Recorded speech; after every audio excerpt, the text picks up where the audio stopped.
ശ്രീനാരായണ ഗുരുദേവന്റെ 171ാമത് ജയന്തി ആഘോഷം കോതമംഗലം യൂണിയന് കീഴിലുള്ള 26 ശാഖകളിലും വിപുലമായ പരിപാടികളോടെ സംഘടിപ്പിച്ചു. ശ്രീനാരായണ ഗുരുദേവന്റെ 171ാമത് ജയന്തി ആഘോഷം കോതമംഗലം യൂണിയന് കീഴിലുള്ള 26 ശാഖകളിലും വിപുലമായ പരിപാടികളോടെയാണ് നടന്നത്. കുട്ടികളുടെയും മുതിർന്നവരുടെയും കലാകായിക പരിപാടികളും കാവടിയുടെയും വിവിധ കലാരൂപങ്ങളുടെയും അകമ്പടിയോടുകൂടിയ വർണ്ണശബളമായ ഘോഷയാത്രയും ജയന്തി സമ്മേളനങ്ങളും വിദ്യാഭ്യാസ അവാർഡ് വിതരണവും ചടങ്ങിന്റെ ഭാഗമായി നടന്നു.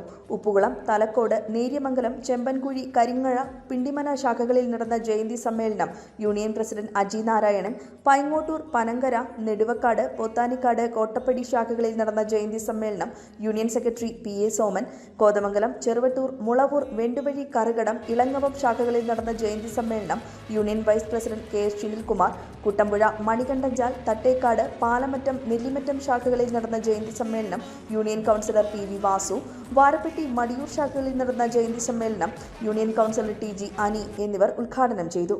വടാട്ടുപാറ ശാഖയിൽ ജയന്തി ആഘോഷത്തോടനുബന്ധിച്ച് ശാഖയുടെ മിനി ഹാളിന്റെ ഉദ്ഘാടനം യൂണിയൻ പ്രസിഡന്റ് അജി നാരായണൻ നിർവഹിച്ചു.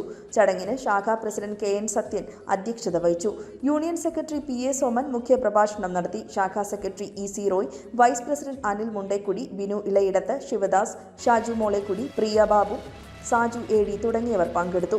പിണ്ടിമന ശാഖയിൽ നടന്ന ജയന്തി ഘോഷയാത്രയ്ക്ക് ശാഖാ president M Anilkumar, secretary MK Kunjappan, committee അംഗങ്ങൾ, വനിതാ സംഘം തുടങ്ങിയവർ നേതൃത്വം നൽകി. News desk KCV news.